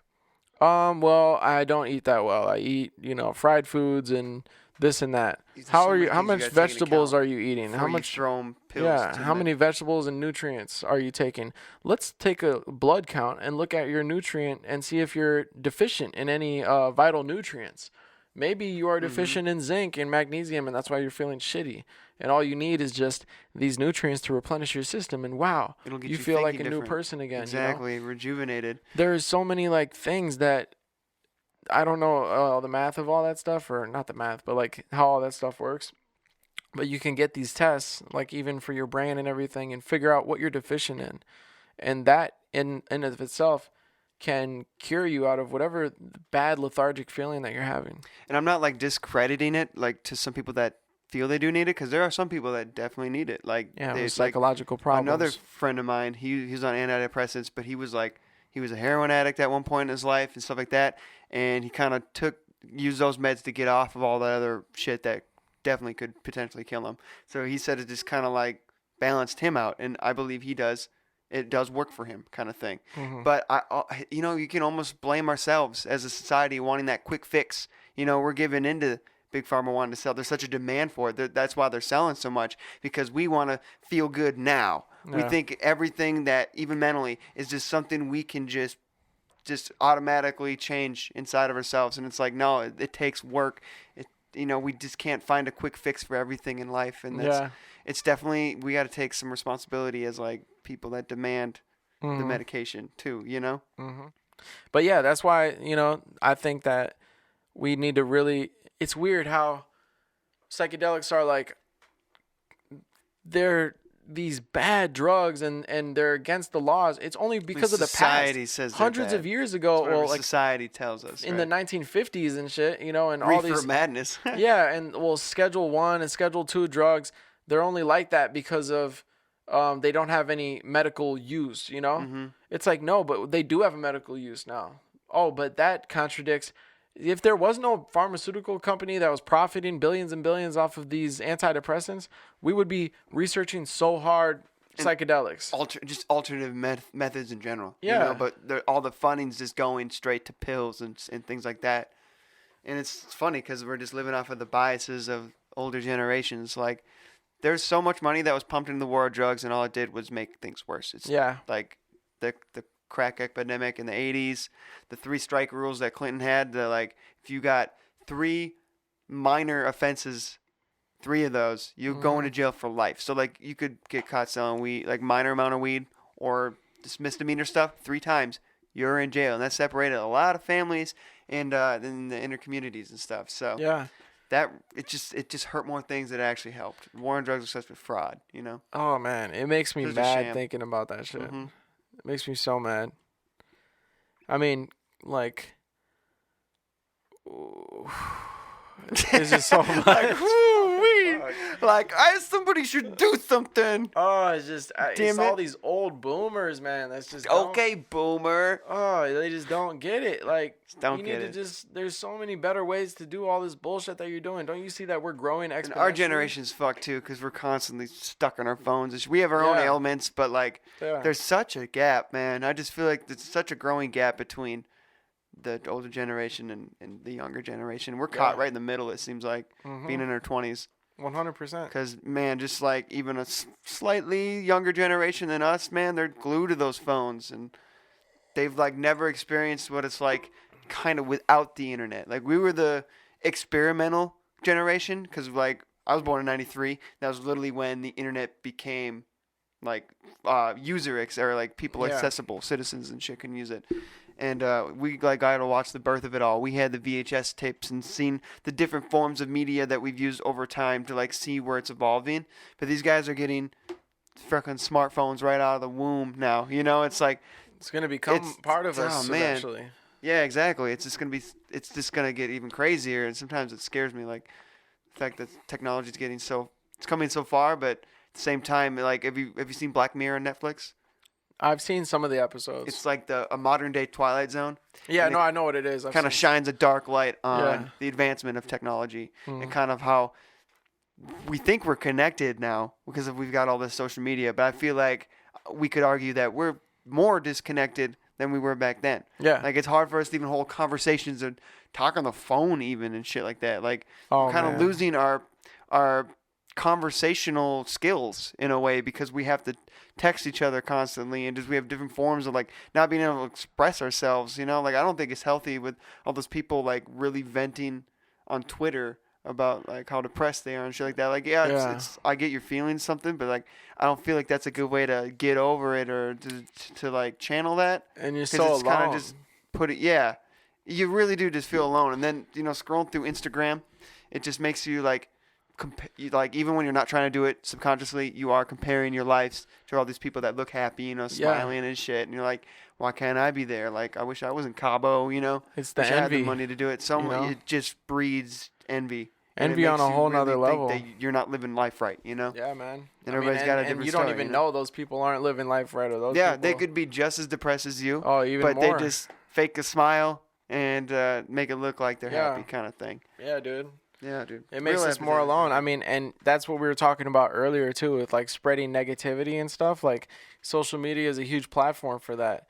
I mean, also here's another thing too that I was thinking about.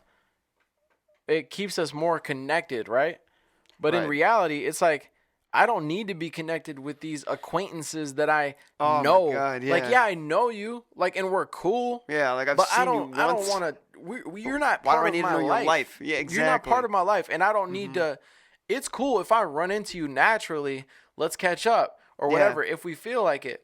But I don't need to see everything that you're doing and then I like it and then it shows, oh, Matt, none of you like this. What does that even mean? Okay, that I saw it and I acknowledge it. Hey, man, I'm happy for you. I'm glad that you're doing this. Hey, we should get up sometime soon. Yeah, we should hang out soon. Yeah, let's do it. It's all bullshit. I don't want to hang out with you and you don't want to hang out with me because we're on 2 different paths of life and we're just saying it just to say it. But really, I don't give a fuck about you. We've seen each other once. Yeah, but the thing is now like, we're following their whole life. It keeps us so less connected with our actual circle, you know, the people that actually matter. That's why everybody's circles are so tight these days, you know, like dude, or you're out on a date or you're hanging out with each other and instead of talking and getting to know everything that's going on in your life, she's showing you TikTok videos, showing you TikTok, or you're talking and she's like, she'll get a text. Okay. Oh yeah. Oh yeah. Uh-huh. No, I'm listening. I'm listening to you. No, you're not. No, you're not you're not. fucking listening to me. You You're can't. writing somebody. Yeah, exactly. You're not like in the present. I know what it's like for me just texting somebody trying to listen. I know I'm not fucking listening, you know? You're in a whole nother dimension. Whole other thing. It's so crazy, dude, that people can think that it's okay. It's like, it's so rude. It is rude as the hell. equivalent of when you're talking to somebody and then they get a text. Hold on. It's an addiction. It's a freaking addiction, dude. It's like, It is, dude. Oh, a text message is not a phone call. Okay. It's a faster way of emailing someone. Back in the day, you didn't just, someone's talking to you. You've got mail. Oh, hold on. I got an email. Yeah, exactly. Oh man, drop Text everything I'm doing. messages, it should be something that you set aside time to look at. Mm-hmm. You get a bunch of them and then you take time to reply to them. But instead, it's this constant communication that it's like I'm tied to my phone and I can't live my life. And if you text me and I may look at it and I see it because I'm out walking or I'm talking to somebody and I look real quick, oh, I got a text just to see how important it is. And then it's somebody messaging me back. And then I don't write back for 2 hours because I'm in the present living life. And then she's like, oh, why are you ignoring me? Mm-hmm. It's like, I'm not just going to sit here and just have a conversation with my phone, essentially, for this long. And to tie that back into, like, dating and Tinder and whatnot. Yeah. It's just hard for us to, to maintain relationships now. It's always maintenance. It's this means that your significant other is in your pocket at all times, and that's like you have to constantly keep that entity of her or him inside of this phone, and you're constantly doing maintenance just to to keep your relationship going, kind of thing. My God. They think something's wrong because you didn't text them that day or something like that. It's like why I don't want to date this phone. I don't want to date the phone. That's what it feels like at the end of the day. It's like you get to see him or her every now and again, but like I don't need you 24/7 in my pocket. And I think that's a very hard thing. It's like it's boundaries you should set with your significant other beforehand. Kind of like groundwork, being like, don't expect me to be constantly texting you or whatever your opinions are about it. But it's like it is challenging to try to. You always feel like you just need to be in their ear now, man, you know? and it can affect your. It's like, can I just live a whole day and then hit you up whenever we want to hang out again? Wouldn't that be so like, wonderful? Wouldn't that be wonderful to live your day in the present, and then at the end of the night, when you're settling down, then you can communicate all the things that you need to do with someone you're not. Call them, man. Just freaking call them. People do not want to get called, man. People don't call anymore these days. It's funny how like a resume booster of mine is that I'm used to calling people and talking to them. Yeah. Like I have good phone communication skills. Oh shit, it's a lost art. It's a lost art in our generation, which I get it because like people get real nervous answering those phones these days. Oh man. My God. It's like you're trying to do too much, you know? Like I don't want to talk on the phone. Well, you don't have any communication skills. Mm-hmm. Yeah, they'll FaceTime people all the time. Think about how connected we're gonna be eventually when we get implants or like.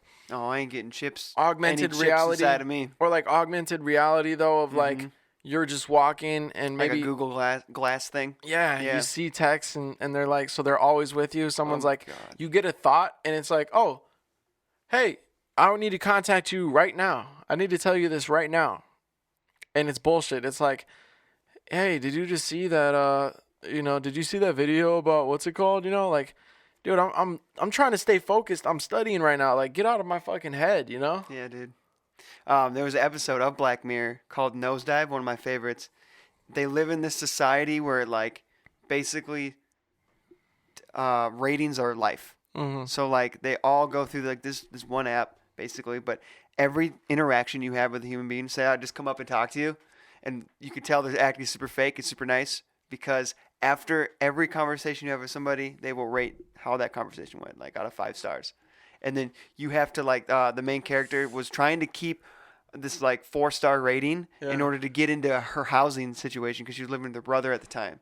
So it's like credit kind of. Yeah, it's like a class system kind of thing. And it's like that one felt super like it hit home. Like it could be that real, that could be life. Well, they're doing that in like China. 20, it's like years. A social rating system it's in China. Insane. It only breeds people being fake and not authentic. Like all the authenticity is gone. You know. Think about the people with like no social awareness. You know, like the type of people who only talk about themselves, and it's like one-uppers and stuff. You know, like Yeah, that's nice. I had something like that happen to me too one time. Let me tell you about it. You know, like God, that chick, she would ask me questions and not let me actually finish my answers and just start talking. I hate that. I'm like, damn, okay, thanks for setting me up just to be interrupted, you know? Yeah. Yeah.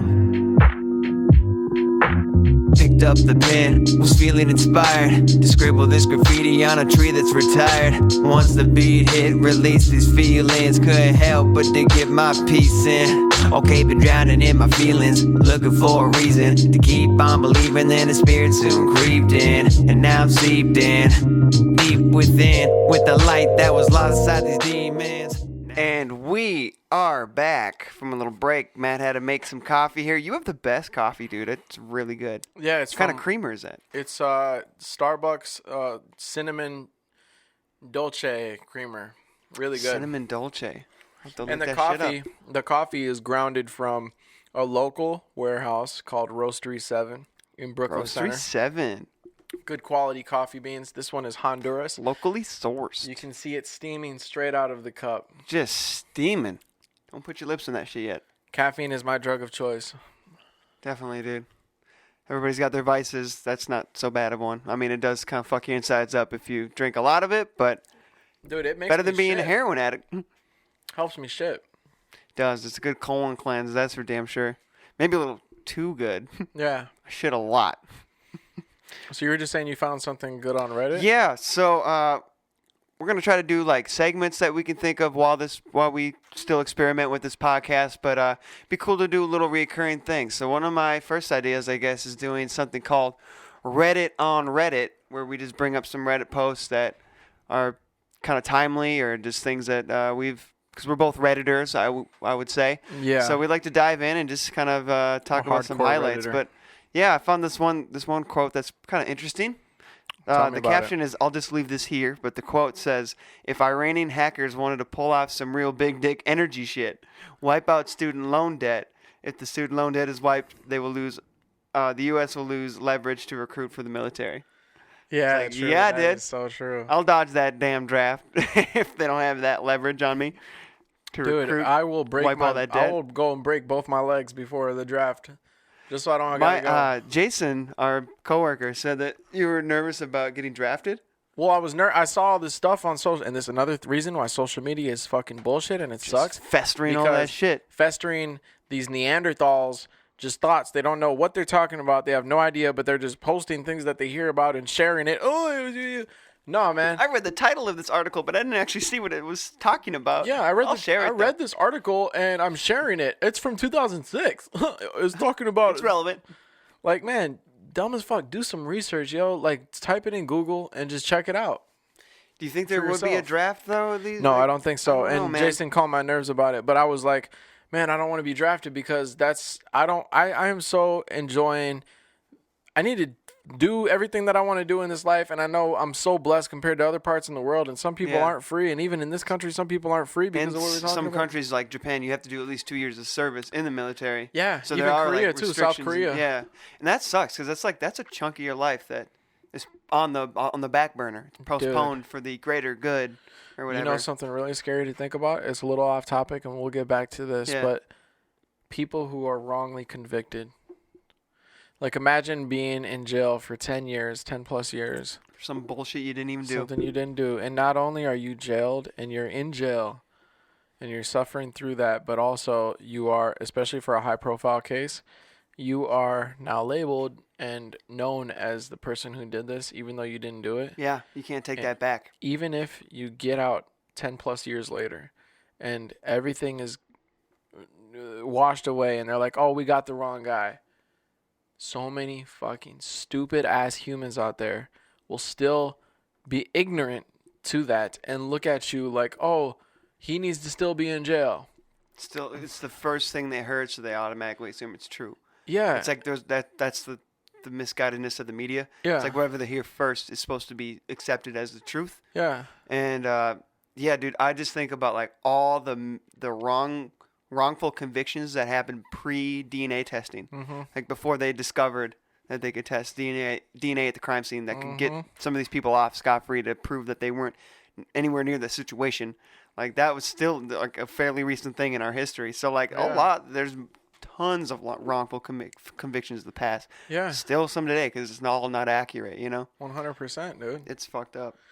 It's crazy. I was listening to this audiobook by Malcolm Gladwell called Talking to Strangers, and in it he was talking about this case of this girl, Amy something. It was in Italy. It's a high profile case. This U.S. girl, she was rooming with her friend, and her friend's boyfriend was rooming with them, I think, too. But anyway, she died, and she was like murdered or whatever, and the police, basically their first idea was that it was part of these sex games with her and her roommate and her roommate's boyfriend, and they kind of made this story, even though, so her roommate, she got charged with the murder. Is this the chick that's the American chick that stayed in Italy? Yeah. Stayed in Italy. What was her name? But yeah, dude, they, especially the Italian court system, was so prolonged. They delayed everything. It was like Amanda Knox. It was like this big, drawn-out process. Yeah. And it made such headline news over there. And that's like the problem. they're profiting off of this story itself. That's why they kept dragging it out and everything too. And once that happens, the media now it fills in these stories of all these these peons, these humans out here that are just little NPC characters. You know what I mean? Yeah. And all these humans, now they have the idea of this person that did it, even though the media doesn't have the facts. They didn't go through a rightful court proceeding. Mm-hmm. The media gets a hold of who's the suspects. Oh, the suspects are these people. They did it. No, they didn't do it. They're just going to court for it, like the Central Park Five. It's so funny because like we always say in our court system you're guilty or you're innocent until proven guilty. In the media. But in the media, you're guilty till proven innocent. Yeah, you're guilty. Yeah. Oh, you're a suspect? Oh, shit. You did this. Mm-hmm. Like, imagine if the You media just had was... some relation to it, If the media was, like, at a party, a regular, like, person's party, Yeah. and someone loses their phone. It's media at this party again. I don't even know how you got here. I didn't even invite media. Yeah, but someone loses... You're still fucking here. Someone loses their phone. Yeah. And then they're like, oh, the only people who were in my room was Logan and Matt. So now Logan and Matt are the ones who did it. And if I act a certain way or whatever, or I this or that, now maybe I'm the one who did it, And the media, they go around telling everybody, Matt stole the person's phone. But the whole time the media was the one who did it, Fucking media. Stole the phone. Never invite him to a party. But anyways, she said that even after they got out, people were saying like, they're still believing be getting out. She shouldn't be getting out. She murdered her, like, no, bitch, she didn't murder them. It was this guy. They got DNA. None of her DNA evidence was there. At all. But the dude prosecuting her was like super, what's that? Is it Roman Catholic? It's like a really strict version of Christianity. He was super into the whole like demonic stuff. Yeah. So like he pinned her to be this demonic like harlot, I guess you could say, to where like she was practicing Satan rituals, and that's why she killed these people that she fucked and stuff like that. Like, it's like all in his weird little witch mind. hunting shit, his weird little religious mind. To bring it back to military. Yeah, the draft. Yeah. It's crazy because like I entertained the idea back in like high school when I didn't really know what I wanted to do. I still am going to college to I was just kind of going with the status quo, but I felt like I needed that time to grow. Mm-hmm. I did think about the military out of high school too. My mom's super against it and all that kind of stuff. And it was funny because I had a friend growing up who was Mr. G.I. Joe from the day that we hung out in like first grade kind of shit. So like he was Mr. Military. I knew he was going to go to the military. He even like left early out of high school, finished his credits up a semester early so he could leave earlier to go on like to boot camp and all that kind of stuff. Yeah. And I'm like, oh, this guy's a lifer. He's going to be in it forever. But he did. He was smart enough to like do intelligence or any kind of thing that didn't really have to be on the front lines. But that's what his like interpretation of what the military should be is like being in the shit. That's what he wanted. So he did demolitions. Basically, he kind of grew out of love with it because it was a lot of just pointless backpacking. He lost one of his friends in a pointless drill in Tokyo, I think. They're just doing a drill, watching and like I think he was like in a trench or something like that, doing like like they take over for each other to watch this facility and stuff like that. A construction truck or like some kind of bob or like a crane or something ran over that hole and crushed his friend, killed him, in a pointless exercise. I mean, it was pointless, but like he died for a pointless reason. Basically, it was like, during training. Like that, that's fucking sad. And it's all the pointless. Reason, he said like it's just a lot of war. Like he got stationed in Hawaii, which would be pretty cool. But like as far as like being adventurous and stuff, he got to experience some cool things. Met his wife there and whatnot. But he was like launching the missiles and all that kind of shit. So like his hearing was going out, his sight was going out, his knees were getting shot from all the walking and like all these almost excessive routines and stuff. And he did his 5 years and got out. So I'm like, if this guy who I thought was a lifer easily did not enjoy his experience in the military, there's no hope for me. On one fact, it's hard to trust those people with your life too. Because, you know, there's some people who want to be in it to help people and help others, that just reason of being in the military. I also believe that there's some people in the military that just couldn't find their way in life and society, so they tend to, like, just wanted to shoot guns or, like, do something that they thought would be badass, which was, you know, go to the military and fuck shit up kind of thing. And it's like some of those people you have to trust with your life. And that's kind of a tough commitment to, like, trust this dude that you probably wouldn't even be friends with outside of being in your platoon or whatever, in your group, that you now have to trust this guy with your life. I mean, I still commend everybody's sacrifice that joins the military, but I don't think that'd be something I'd be well equipped for. That's for sure. It's a pointless war, you know.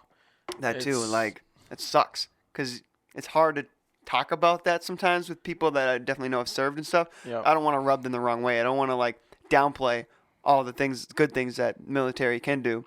But if you look at it from the bigger point, you're just a pawn in this giant war game of chess, that these people are indirectly getting people killed and shot and murdered over their agendas. And they don't, all the blood is wiped clean from their hands because they don't have to see it personally. But these soldiers, these poor soldiers, have to fucking experience that shit and go through that kind of shit. And PTSD is no goddamn joke. And it's not like we help these veterans anyways when they come back, you know? Yeah, dude, that's the thing is, like, his friend, you know, died in a pointless exercise, and really, like, all of the war is just so pointless, you know? Like, I'm trying to find this thing. Especially a war on terror, like a war on an idea. Yeah, dude. That is an unfathomable war to win, you know? Doesn't make sense. It's kind of like war on drugs too. Like it's a war on people's sadness, you know? And especially when they come back, they don't get they get forgotten about, you know, like people think they care about the veterans and everything, right? But they don't. Can I read something? Yeah. It's a Twitter. It's a Twitter rant from this guy, and it has to do with the recent happenings in Iran and everything. Yeah. And so he's comparing it to what happened in Iraq. So it goes like this. For those of you who didn't live through the invasion of Iraq, here's what could happen. What's about to happen, he says. But I mean, you know, what could happen. There will be a massive propaganda push by Republicans mainly to frame this act of war as a moral necessity and to act like anyone who opposes it is working for the enemy. This propaganda push will include enormous appeals to American militarism disguised as patriotism, flag pins, flyovers, reverent cries to support the troops, as if the greatest support you can offer the troops isn't to keep them from dying for no good reason. Yes. That over is my time, sentiments, exactly. Over time, this vague appeal to patriotism and militarism will start to have a specific aim: an invasion, bombings, the takeover of oil fields, the support of proxy wars. These aims will magically align with the financial interests of multinational corporations, hence gun manufacturers and war corporations. The people in harm's way, innocent civilians in Iran, mostly, will be framed and or dehumanized as the enemy. These will include everything from racial slurs to endless talking points about their bloodthirst, their hatred of freedom and Americans. It's utter bullshit. When the bombs start to drop, all of the reporting will be about the small number of U.S. troop casualties. For example, most Americans know roughly 4,000 U.S. troops died in Iraq. What most Americans don't know is over 200,000 Iraqi civilians were killed. When I read that, that is fucking blew my mind. Our troops are important, yes, but look at the damage to civilians. That's us, people. Innocent that is people. us. That's bombs coming on us. Dropping and on this fucking house type shit. This horror, too, this murder of children, of families, the bombing of weddings and birthdays, the destruction of entire regions will be swept up under the guise of American militarism, disguised as patriotism, of supporting the troops who are fighting for our freedom. In the end, and there will be an end, this isn't the beginning of World War III. This is asymmetrical slaughter. The vast number of dead will be people who don't even know why the war was waged. They will be mostly young, innocent, and brown-skinned. That is the ugly truth. And even the U.S. troops, most of whom signed up out of a genuine desire to protect their country, like your buddy, they will be abandoned too. As the people who waged the war, who made such big promises of support the troops, they will be abandoned too.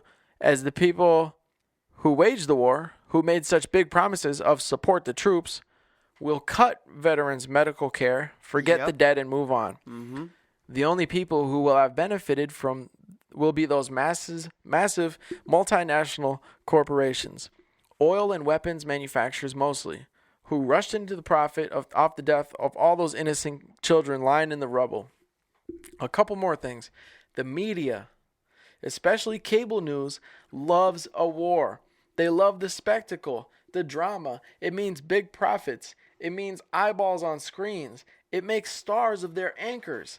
They will ask the wrong questions. They will follow militaristic talking points. Cable news will try to empower the warmongers by accepting the rumors of impending harm to Americans as real news, by making stars of the brutal enemies handed to them by the Republican propaganda machine. You can practically see them salivate over the possibility for profit. What will get lost in all the bickering and drama and tragedy and spectacle is the fact that all of this was avoidable. That Trump inherited a reigned-in Iran that he set in motion, an escalation to war because he thought it would benefit him. It's all because of selfish motives, you know? Oh my gosh. And there's so many things true, to unpack in there though. Like a lot. We talked about the media. False patriotism. Yeah, but the media benefiting from the war because it's a spectacle. It's a show for them. Yep. Same thing with those high-profile cases, right? The media loves that stuff because they eat it up. It gives them a chance to talk about this thing that everybody's going to be watching. Oh, this massive case. Let's watch. I don't know who did it, but it's these people probably. Yeah. And then the jury goes in with this expectation ratings, of who did it. The corporations, the entities we're talking about earlier. Pharmaceutical company, these corporations, any corporation that gets that inherently large, that large will be inherently bad. Yeah. You know, like these oil and weapons corporations, they profit from war. It's like they make money off of war. There was a movie with Jonah Hill called, God, I forget what it was called. It was a great movie where he was selling guns.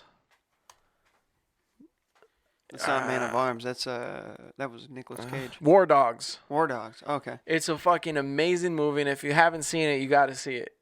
They basically, War Dogs, with the war in Iraq raging on, a young man offers his childhood friend a chance to make big bucks by becoming an international arms dealer. Together, they exploit a government initiative that allows businesses to bid on U.S. military contracts. Starting small allows the duo to make money in the high life. They soon find themselves in over their heads, blah, blah, blah. But, yeah, that's everything that guy said in that Twitter rant was what happened in Iraq. So he's just saying, like, this could happen with Iran is what he was saying, basically. It's messed up, man. It's just sucks that, like, this, money makes the world go round. It is a fact of this world. And that's what hinders our democracy, is that although I believe that we're one of the freest nations, there are other countries that are doing it better, I feel, too. Yep. But we're just so run off of capitalism. That's the thing. It's like when that is our oath is to make more money. That's our end game. That's what we're trying to see results is just to make as much money as we can. There's gonna be bad side effects to it. We should really be more about the humanitarian aspect of democracy. Yeah. Not so much of free trade's great. That's great, but profiteering is the main goal. You dehumanize all the other elements out of it. Yeah. And you're just like, what is making me profit? And you don't think about these people that have lives, man. Mm-hmm. They have fucking lives, family, loved ones, everything, you know? Oh, it's sick, dude. It's like, I I just want to make more money. So fuck all that shit. Oh my gosh, it's really sad. It is, man. That's why I said in that one verse, talked about. Oh, and Digital Lies? No, That song we in did? the verse that opened that Oh, yeah. spoken word I did last time, talking about father pulling his children from burning buildings. Or something like, God, I don't even know why I brought that up. I can't pull that specific part out of the verse. Anyways, moving on. Do you have any more posts to share? Oh, yeah. Scrolling through here. Reddit on Reddit. Reddit on Reddit, baby. Men of Reddit, what are some mistakes women make during sex? So they asked Reddit, Coming too fast. what are some mistakes women make during sex? What did you say? Oh, women make. I thought it said men make during what sex. are some mistakes women make during sex? Pulling the shit out of your hair. That is actually Not a something I fan. thought would be the other way around. It works both ways. But See, like, I don't experience that. yeah, you baldy, you're losing it. But that's because someone got was hat pulling hair. your hair during sex, right? I haven't had sex in quite a while. Almost every hand job I have ever received feels like I'm having my penis yanked out of its socket. That's true. Yours comes with a socket? Going up too far when they're on top, only to slam back down on your dick when it's out. Been there, felt that pain. Yeah. What's that, bro? Family Guy. Oh, yeah. You're bending it. Dude, that's an actual injury. People break their dick. That's a God, serious injury. That must be an unimaginable pain. The main mistake girls make is not listening to my post-sex PowerPoint presentation review. I spend hours on these animations. That guy deserves a 5-star. Someone said, I know this is a joke, but I find it oddly charming. Easy with the bounce during reverse cowgirl. Penis isn't made to fold in half. The assumption that just because they're there, we should be rock hard. We need some warming up as well sometimes. Yeah, dude. That's true, ladies. Kind of foreplay's a little one-sided, you know? Foreplay with me is number one.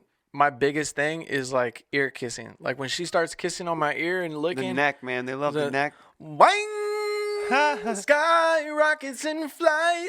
I just know on average, how long it takes for a female to orgasm. So you got to like warm them up. They're not just like us where we can just pump it a few times and, Yeah. you know, they have to be warmed up. They got to be wined and dined a bit, Yeah, you know? yeah. It's only courteous, man. It's courteous. Someone said to easy. I don't know what this is going to be. I'm just going to read it. But it's easy for a guy to have trouble staying up if there are things not right with the sex, including a woman putting pressure on a guy to keep it up in a hurry. A lot of women seem to be under the impression that a guy's job is to get both her and himself ready to go. This type of thinking often trickles down all the way to the guy needing to put the moves on almost every time they want sex, while the girl will just sit in the other room without pants on for 5 minutes and wait for the guy to show up to start. I don't know what this person is talking about. Damn, that's an oddly specific problem he had. Oh, here's a good one, though. Ladies, when you're having sex, don't pretend to enjoy it just for our benefit or because you're too nice and you got that Minnesota nice thing. If something's not working for you, communicate, okay? Sex should be enjoyable for everyone involved, and you don't need to appease your ego if you're not enjoying it. Sexual chemistry doesn't always come right away, and the only way it can be built is for partners to communicate what they like and what they don't like to each other. Don't fake it. It always comes out you're faking it eventually. Just make it stupid. Whatever. You know? Like, let's just keep it real. Keep it real. If you're into getting your butthole licked, go ahead. Do what makes you happy. Here's a big one, though, that I wish could be like a norm. It's not during, but expecting guys to always initiate. You want your guy to feel desirable? Don't want your guy to worry that you're just sleeping with him every now and then to shut him up? Jump his bones. Yeah. Jump his bones. Two-way street. It's always a two-way street. But yeah, the guy has to be the one to initiate everything. Yeah. That's why I thought like Bumble was kind of cool because it gave us at least a little window into what it's like on the other side. And vice versa for them. They got to see what it's like to be the person to get the pickup line or something or ask that first interesting question to try to actually get a guy instead of just waiting for them all to come to them. See, I'm going to try Bumble then because I'm not getting much action on Tinder and I probably won't get much action on Bumble, but who knows? I'm getting action from unattraction. Pamela Henderson. I'm getting action from unattraction, but I want the attractive. I want the things that, not even attractive. Like there was this one girl who was pretty hot, but she seemed like my type of person. She was like, if you want to have long talks about philosophy and existence and existential crisis or whatever, like let's match. And I'm like, swipe right. And actually what happened was I saw her and then like I went to go fix my profile and make it cool before I swiped right on her. And then when I went back, it like reloaded and I lost her. Oh, and then for like a week, I'm like, man, I need to see her again. And I finally saw her again, swiped right, and I never matched. It's like when we think about like how meaningless this life is, and I'm not trying to sound nihilistic. What I'm saying is we take so much too. We're so like nervous and scared about these things that are like going on stage or second guessing, and you got to go make this first impression. You got to go talk to this girl. It's like, yo, we only got one life to live. Like sometimes you get that motivation after watching a movie or something. You feel like you can do anything. And then it's like, later on in the day or whatever, you go out shopping and you want to talk to this girl, but you don't know how. And it's like, why can't I just live so convicted? Like I'm living like every day is my last, and then I won't give a fuck what anybody thinks. Yeah. But instead, I'm just all in my head. Just I get far enough of conversating, but I can't go for the close. So I conversate, but then I feel very like so like in skateboarding, like I can go down the ramp, but I can't like go up the next ramp, or like land the trick, land the trick. So same thing with cold approaching. You get as far as a conversation, that's one step of the way. You've went down that ramp. You've opened the door. The ice is broken. Yeah, the ice is broken. You're talking. And then the more you do that, now that you've gotten that far, now you're used to going up to girls and talking to new people. Then you just go for those closes. Be that, hey, let me get your Reddit account. Right at that time, dog. I was just going to say, I want to end the podcast with a special Buddhist prayer. Let's do it. And also the some 3 rules about kindness that we were just talking about is kindness matters even when no one knows about it. Yeah. Kindness will not always mean niceness. Kindness starts with yourself. You cannot give what you don't have. So those were, I came by that when we were talking about that stuff. That was convenient. I'm trying to find this. I just had it. What? Our audience is on the edge of their seat waiting right now. Oh my gosh. Waiting to listen. It mattered. It was like, oh, this is cool. I got it right here. Should have put it in a new tab. Switch all right, here we go. Oh, yeah. For all living beings, no matter who or what they are, whether they are seen or unseen, whether they are living near or far, whether they are born or unborn, let none deceive or despise anyone. Let none wish harm to another through anger or hatred. May all beings be safe, peaceful, and happy. Praise be to Buddha. Namaste. Namaste, motherfuckers. But yeah, that's our podcast for this episode. Thank you so much for listening in. This is totally potpourri. We can talk about anything. It's going to get stuck in your head, guys. Come on. But if you are watching the video version of this and you're digging this nice ass shirt I got on and you want to be part of Logan Michaels' crew, you got to get your own crew neck. I'm selling these on officialloganmichaels.com, which is my official website. Otherwise, you're in town in the TC area, come catch a show. Minneapolis will be on January 12th. I'm not sure when this video will actually come out. It might be past that already, but I'll be selling them at the merch tables too, so you can come see me in person, say what's up, say how much you like the podcast, and yeah, let's kick it, dog. Thank you, everyone. Love you. Thank you so much. Goodbye, y'all.